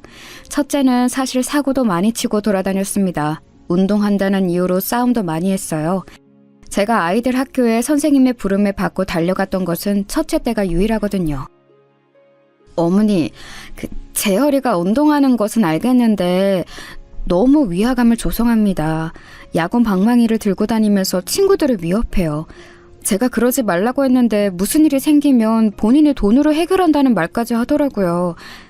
집에서 각별히 지도해 주세요. 장남의 담임 선생님의 말씀을 듣고 저는 어이가 없었습니다. 제가 그렇게 고생해서 확장한 식당의 돈이 장남의 합의금으로 쓰게 되는 것은 말이 되지 않잖아요. 특히 중간에 엄마 같던 시어머니가 돌아가시고 정말 많이 힘들었거든요. 그걸 옆에서 봤으면서 장남이 저렇게 말했다니 너무 속상했습니다. 집에 와서 첫째 아들에게 저런 말을 했냐고 물어봤더니 아니라고 하더라고요. 장남의 이런 행동은 심지어 성일이 되고 나서도 지속되었어요. 장남을 보면 마치 우리 아버지를 보는 기분이 들었습니다. 여기저기 시비를 걸고 싸움판에 휘말리는 모습을 보며 얼마나 속이 상했는지 몰라요. 남편이 겨우 정신 차렸더니 이제는 큰아들이 제 속을 썩이기 시작했죠. 군대를 다녀오고 큰아들은 본격적으로 사고를 치며 돌아다녔습니다. 야구 선수가 되겠다면서 야구 방망이를 들고 다녔는데 저도 모르는 사이 깡패 집단에 들어갔더라고요. 집에 잘 들어오지도 않았는데 간만에 아들을 보면 볼 때마다 문신이 늘어나 있었습니다. 양팔과 등짝에 무시무시한 용 그림이 있었어요. 야, 이재열, 너 등짝에 그건 뭐야? 너 야구 선수가 되겠다고 하더니 지금은 뭔 깡패야? 제발 정신 좀 차려라, 어? 동생들은 공부해서 대학 가는데 너만 이게 뭐야? 너한테 이제 엄마도 지원 못 해줘. 알겠어? 엄마 너무 서운하네. 나한테 어떻게 이래? 나 정신 차리고 살 테니까 그럼 가게 하나만 열어줘요. 술집 하나만 열어주면 쥐 죽은 듯이 살게. 어? 제발. 나 각서도 쓸게. 보다못한 제가 이제 지원을 못 해준다고 하자 장남은 오히려 가게를 열어달라고 했습니다. 본인의 인맥으로 술 장사를 하면 반드시 대박이 날 거라고 하더라고요. 그런 장남을 보며 한숨이 나왔어요. 어렸을 때부터 고생하면서 제가 잠도 못 자면서 식당을 운영했는데 장남은 그걸 뻔히 알면서 술집을 차려달라고 했습니다. 둘째와 셋째는 알아서 본인 산길을 잘 찾아가고 있었어요. 저는 아무리 장남이어도 괘씸한 마음이 들어 열어주지 않으려고 했습니다. 그런데 남편이 그때 저를 설득했어요. 동생들이 잘 나가니까 본인이 얼마나 마음고생이 심했겠냐고 하더라고요. 이번이 마지막이라 생각하고 술집을 열어주자고 했습니다. 제 인생에 엮인 남자들은 도대체 왜 이 모양이가 싶었어요. 하지만 남편과 장남의 끊임없는 설득에 저는 진짜 이번이 마지막이라고 하고 가게를 하나 열어주게 되었습니다. 그리고 이 결정은 아직도 후회하고 있어요. 첫째 아들은 제가 술집을 열어주자 아주 좋아했습니다. 그러면서 본인 친구들을 초대해서 매일 술 파티를 하기 시작했어요. 같은 동네라 지나가며 보면 매일 술에 취해 있었습니다. 그래도 본인을 믿어달라고 큰 소리를 워낙 친 상태라 믿고 기다렸어요. 그런데 첫째는 장사할 깜냥이 없었습니다. 일단 제일 문제인 것은 장남의 태도였어요. 운동하던 습관이 남아있어 허세가 가득했습니다. 그래서 마치 군대처럼 직원들을 대했어요. 또 본인의 기분이 나쁘면 그게 다 티가 나는 사람이었습니다. 심지어 손님하고 싸워서 경찰까지 출동하는 사태가 일어났어요. 오죽하면 우리 식당의 단골 손님이 아들 술집 왜 저러냐고 할 정도였어요. 장사하는 분들은 아실 텐데 사실 맛은 거기서 거기고 서비스가 참 많은 것을 차지하거든요. 특히나 한국 사회에서는 친절하면 반은 먹고 들어간다고 할 정도랍니다. 그런데 아들은 손님에게 친절하게 대하지를 않고 오히려 본인의 기분이 나쁘면 위협해서 경찰까지 출동하게 만들었어요. 예, 재열아. 엄마가 말하는 거 기분 나쁘게 듣지 말고, 응? 내가 장사를 몇 년을 했는지 알지? 일단 친절하게 웃으면서 대하면 손님들도 그거 알고 다시 찾아준단 말이야. 그러니까 네 기분 상했다고 너무 그렇게 대하지 마. 아우, 내가 알아서 한다고요. 엄마는 도대체 왜 나한테만 뭐라 그래?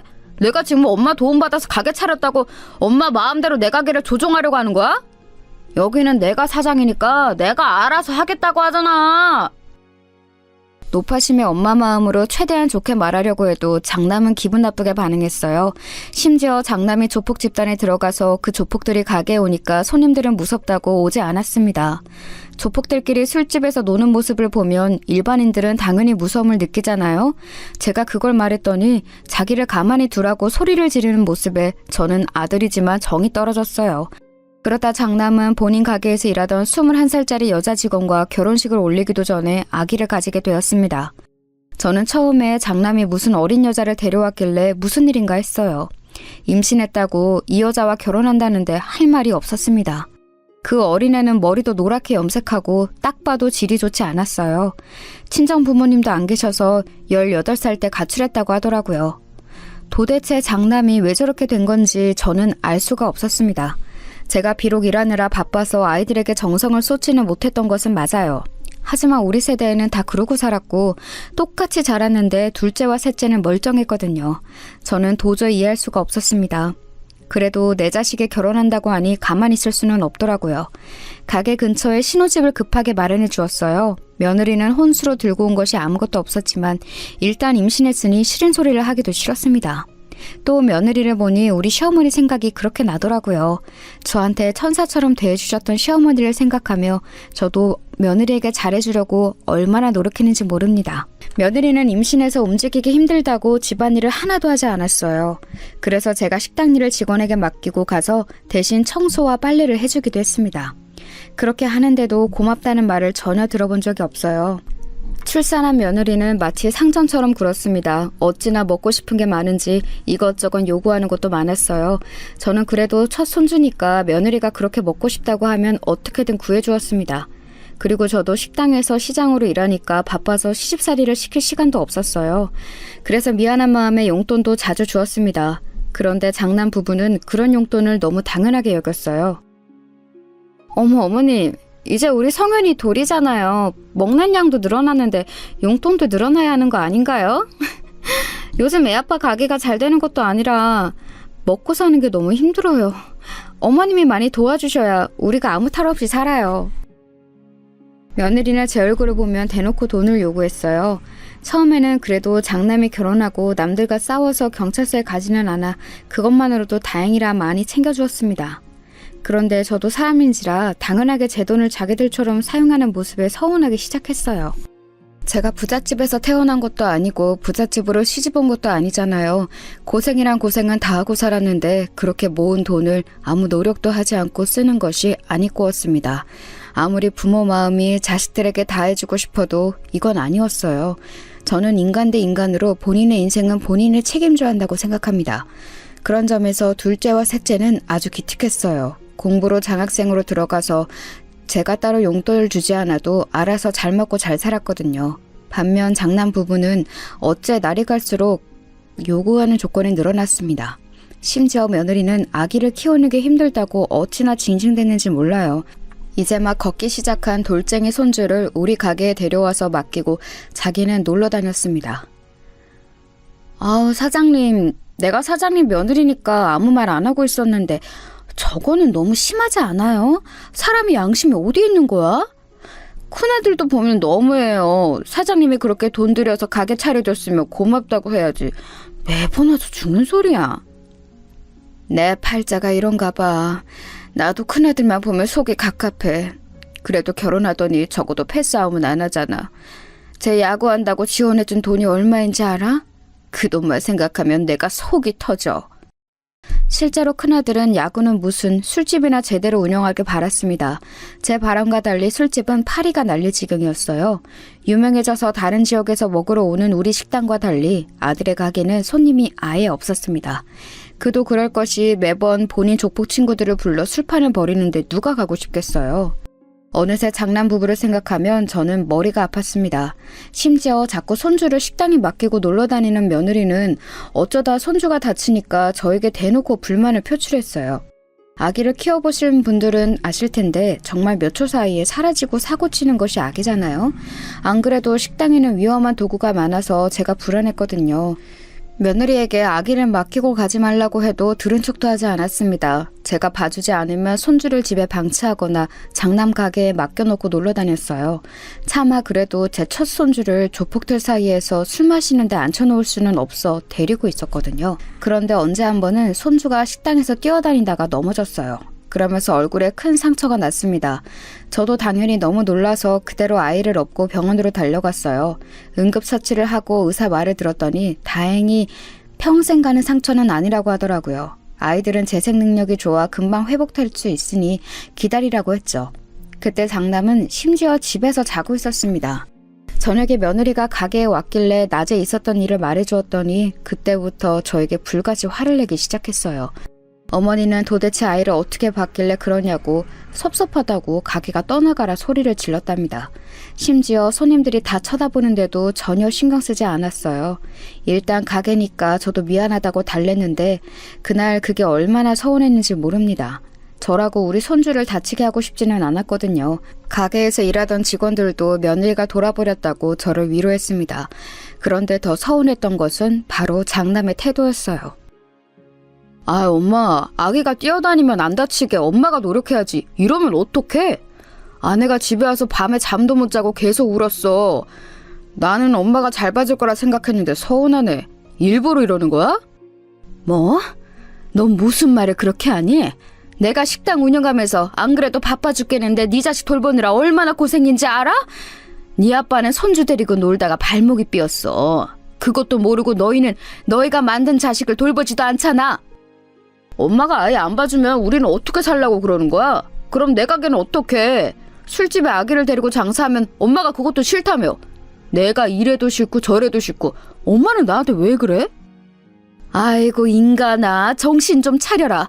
너희 동생들은 멀쩡하게 공부하고 사회생활하고 결혼해서 사는데 너는 왜 이 모양이야? 그리고 엄마한테 아기 다쳤다고 뭐라 할 거면 아예 데리고 오지 마. 이 사건으로 저는 장남 부부에게 실망했습니다. 힘들게 고생이란 고생을 다 하면서 키웠더니 저렇게 나오는 게 너무 괘씸했어요. 특히 장남에게는 서운한 마음이 가득했습니다. 이런 상황에서 제가 아예 장남 부부와 인연 자체를 끊게 되는 계기가 발생했어요. 그건 바로 장남이 저 사태에서 제대로 된 사과도 하지 않고 한 행동이 있었습니다. 유명한 우리 식당과 달리 본인의 가게는 손님이 없어 파리가 날렸잖아요. 그래서 장남은 우리 식당에서 밥을 먹고 나온 손님들에게 자기 술집으로 오라고 꼬드겼어요. 생전 도와주러 오지도 않더니 본인 가게로 손님을 데려가려고 앞에 서 있는 모습을 보고 저랑 남편은 할 말을 잃었습니다. 심지어 우리 가게 손님들을 데려갔으면 서비스라도 챙겨줘야 하는데 억지로 술을 강매까지 했습니다. 그 과정에서 손님들은 당연히 기분이 나빠서 또 경찰을 부르게 되는 사건이 자주 발생했어요. 그게 소문이 나서 아들 가게는 물론이고 우리 가게의 손님까지 잃게 될까 두려웠습니다. 실제로 단골들이 아들을 보면 아예 우리 가게를 지나쳐서 들어오지 않는 모습을 몇 번이나 목격했거든요. 그래서 제가 그런 식으로 하지 말라고 했더니 아들은 그게 그렇게 섭섭했는지 큰 소리로 화를 내기 시작했습니다. 본인이 그래도 엄마의 첫째 자식인데 어떻게 그럴 수가 있냐며 바락바락 소리를 질렀어요. 남편이 그런 아들을 말리자 아빠도 똑같다며 행패를 부리기 시작했습니다. 그래도 아닌 건 아니라 저는 제발 정신 차리라고 똑같이 대응했어요. 그랬더니 아들이 어떤 행동을 했는지 아세요? 다 필요 없어. 다 필요 없다고. 맨날 재민이 재훈이만 챙기고 엄마는 장남인 나는 챙기지도 않고 다 죽어. 그냥 나는 몰라. 죽을 거야. 야 인간아, 지금 뭐 하는 거야? 왜 우리 가게 그릇을 던져? 여보, 빨리 경찰 불러. 이놈아, 도대체 뭐가 그리 불만이라 이러는 거야? 엄마 속 터지게.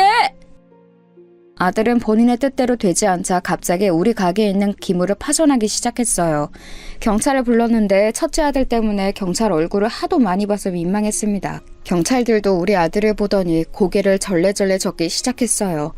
그날은 장사할 마음이 도저히 들지 않아 문을 빨리 닫았습니다. 불 꺼진 가게에서 남편과 둘이 아들이 던진 그릇을 주우며 생각했습니다. 아무리 자식이어도 본인 자식까지 낳은 자식을 책임질 필요는 없었어요. 그것도 힘들게 키워놨더니 저러는 게 오히려 괘씸했습니다. 얄미운 며느리는 말할 것도 없고요. 이제는 손주 얼굴도 보기 싫더라고요. 그렇게 예뻐해도 돌아오는 것은 아무것도 없으니 허탈했습니다. 그날 남편과 많은 얘기 끝에 결국 결정을 내리게 되었습니다. 사실 아들 가게의 부동산 이름은 저로 되어 있었어요. 제가 모든 돈을 냈으니 당연한 결과였죠.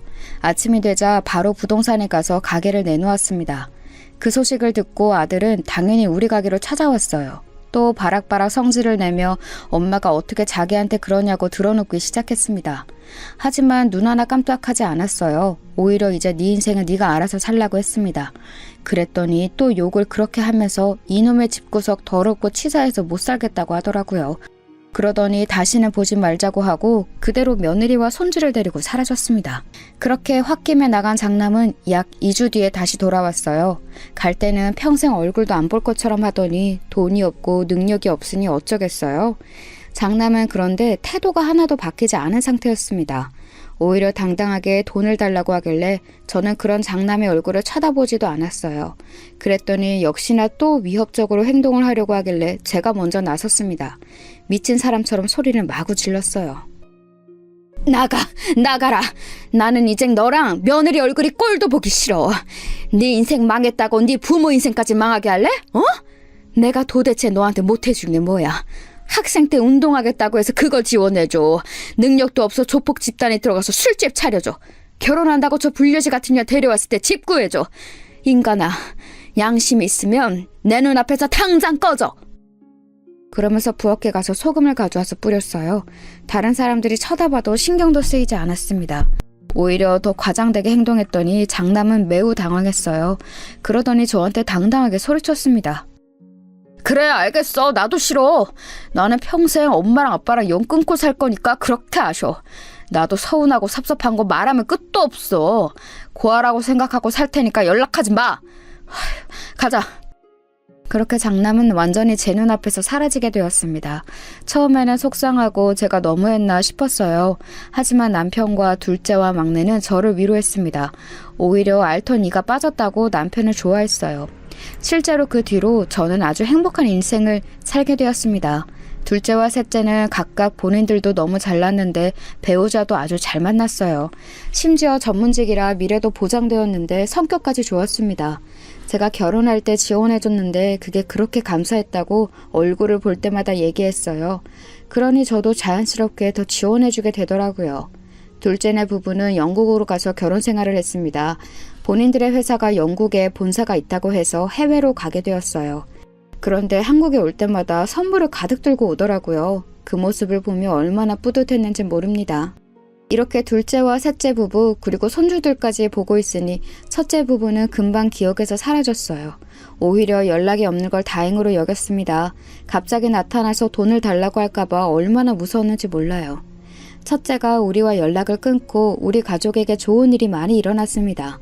식당은 매출이 자꾸 늘어나서 2호점과 3호점까지 생겼어요. 자식들이 각자 잘 사니까 시동생들에게 2호점과 3호점을 내게 해주었습니다. 어차피 시어머니 도움으로 제가 잘 살게 된 거라 평생 갚으려 살려고 했죠. 가족들과 사이도 날이 갈수록 좋아졌어요. 막 결혼했을 때는 너무 가난해서 다리도 못 펴고 잤다고 했잖아요. 그런 우리가 어느새 이렇게 식당도 매출이 좋고 다들 행복하게 사니 얼마나 다행이었는지 모릅니다. 그런 상황에서 저는 환갑이 지나 65세가 되었을 때 식당 일에서 물러나게 되었어요. 평생 일했더니 몸이 여기저기 아프더라고요. 남편도 안 아픈 곳이 한 군데도 없었습니다. 남편은 다행히 어머니가 돌아가시고 완전히 정신을 차렸어요. 그 뒤로는 사고도 전혀 치지 않고 저를 도와 열심히 살았답니다. 그래서 그 뒤로는 저도 남편을 많이 의지하며 살았어요. 식당은 막내 시동생에게 물려주었습니다. 막내가 어릴 때 많이 아팠다고 했잖아요. 그래도 심성이 어찌나 착한지 매번 저에게 고맙고 미안하다는 말을 달고 살았어요. 시어머니와 유독 얼굴이 많이 닮아 저도 애착이 갔거든요. 막내 시동생에게 식당을 물려주고 뿌듯한 마음으로 그동안 모은 돈으로 남편과 여행하며 살고 있었습니다. 영국에 있는 둘째 부부도 보러 가고 유럽 여행도 다녔어요. 물론 나이가 들어 움직이는 것이 힘들었지만 가난했던 과거를 생각하면 지나가도 벌떡 일어나게 되더라고요. 좋은 풍경을 보며 저는 우리 부모는 생각도 나지 않았는데 돌아가신 시어머니가 그렇게 생각났습니다. 만약 살아계셨다면 제가 어떻게든 데리고 좋은 곳을 보여주려고 애썼을 거예요. 남편과 둘이 조용한 곳에 가서 우리가 살았던 인생을 얘기하며 서로 웃고 울었습니다. 시어머니 얘기를 하면 그렇게 눈물이 나왔는데 이상하게 남편이 있으면 위로가 되었어요. 이렇게 은퇴하고 남편과 열심히 둘째와 셋째 부부를 보러 다니며 여행을 하고 있던 어느 날이었습니다. 그때 제 나이가 칠순잔치를 바로 직전에 두고 있었어요. 그날은 셋째 부부가 우리 집에 오기로 한 날이었습니다. 그래서 남편하고 시장에 가서 애들 먹일 갈비를 포장해서 왔는데 누가 우리 집 앞에 있더라고요. 누구지 싶어서 봤는데 저는 눈이 마주치게 소스라치게 놀라게 되었습니다. 너무 놀라서 들고 있던 갈비도 땅에 떨어뜨릴 정도였어요. 엄마, 아빠 잘 지냈어요? 나야 재열이, 나 잊은 거 아니지? 내가 성공해서 찾아오려고 엄마랑 아빠가 보고 싶어도 얼마나 참았는지 알아? 나 이제 사장님이야. 우리 집 앞에 당당하게 서 있던 사람은 바로 장남이었어요. 장남은 때깔 좋은 양복을 입고 저를 찾아왔습니다. 본인이 사장이라고 소개하며 명함을 건넸어요. 봤더니 무슨 건설회사 사장님이더라고요. 아무리 미운 마음으로 끝이 났어도 자식 얼굴을 몇십 년 만에 보니 엄마 마음이라는 게 참 그렇더라고요. 미워도 자식이라고 얼마나 반갑던지 끌어안고 엉엉 울었습니다. 사실 장남 부부를 내치고 행복하게 살았어도 마음 한구석에는 늘 장남이 있었거든요. 어디서 무엇을 하고 사는지 알 수가 없었습니다. 그런데 이렇게 성공해서 저를 찾아오다니 너무 놀랐어요. 곧 셋째 부부가 집에 도착했고 눈물의 상봉이 이어졌습니다. 그동안 어떻게 살았냐고 했더니 무작정 공사장에 가서 일하기 시작했다고 하더라고요. 그러면서 차근차근 밑바닥부터 올라왔다고 했습니다. 이제는 완전히 정신 차렸다며 그동안 죄송했다고 비는 모습에 제 마음이 완전히 풀리게 되었어요. 그 뒤로 며느리와 손자도 데려왔는데 시간이 흘렀어도 얼굴이 똑같더라고요. 며느리도 사모님이 되어서 얼굴도 혈색이 아주 좋았습니다. 영국에 있는 둘째 부부에게도 이 사실을 알렸더니 너무 좋아했어요. 이런 와중에 장남은 저에게 칠순잔치를 하자고 하더라고요. 사실 나이가 드는 것은 너무 당연한 거라 생일이 그렇게 중요하게 생각되지 않았습니다. 그런데 장남이 너무 당연하게 잔치를 크게 해야 한다고 했어요. 그러면서 본인 거래처도 많으니까 최대한 큰 곳으로 잡자고 하더라고요. 본인이 다 주도하겠다고 당당하게 말하며 실제로 영국에 있는 둘째 부부도 부르고 시동생들도 다 불렀습니다. 온 가족이 모이니 생각보다 많이 북적거렸어요. 사람을 불러 노래도 부르고 음식도 맛있는 것을 잔뜩 먹었습니다. 저도 자식들이 한자리에 모이니 얼마나 좋았는지 몰라요. 그런데 사실 이날은 제 인생 최악의 날이랍니다. 제 사연의 핵심인 사건도 이날 일어났어요. 여러분, 사람은 안 바뀐다는 말 아시죠? 저는 이 말이 무슨 뜻인지 이날 알게 되었어요. 그것도 제 아들한테 이런 말을 하게 될 줄은 전혀 몰랐습니다. 칠순잔치를 성대하게 치르고 아주 배부르게 음식까지 먹고 기분이 좋은 상태였어요. 나머지 식구들은 집으로 갔고 우리는 우리 집에 가서 쉬려고 했습니다. 그런데 갑자기 화장실이 너무 가고 싶었어요. 그래서 화장실에 가는데 우리가 먹었던 연회장에 불이 켜져 있더라고요. 분명히 불을 끄고 나왔는데 이상하다 싶었어요. 더 놀랐던 것은 그 안에서 며느리의 목소리가 들렸다는 점이었습니다. 분명히 며느리가 급한 일이 있다고 시계 끝나자마자 바로 나갔거든요. 나간 며느리가 왜 연회장 안에 있는지 궁금해서 다가갔더니 저는 믿을 수 없는 대화를 바로 앞에서 듣게 되었어요. 여보, 돈 위조 지폐로 바꾼 거 맞지? 아우, 심장 떨려 죽는 줄 알았어. 축의금 얼마 들어왔어? 우리 생각보다 많이 들어왔어? 빨리 그거 가지고 튀자. 곧 있으면 사채업자들이 우리 찾아올 거야. 내 예상보다 금액이 많아. 아까 위조 지폐로 바꾸는데 누가 볼까 얼마나 무섭던지. 빨리 저 노인네 버리고 이제 튀자. 당신 아까 집에 가서 금덩어리 가져온 거 맞지? 그건 차에 있어? 일단 튀고 엄마가 나 돈 준다고 했으니까 그것만 받고 완전하게 잠수 타자. 글쎄, 장남 부부가 축의금을 바꿔치기 한 거였어요. 심지어 며느리가 중간에 우리 집에 가서 금을 챙겼다는 것까지 듣고 저는 피가 식는 기분이 들었습니다.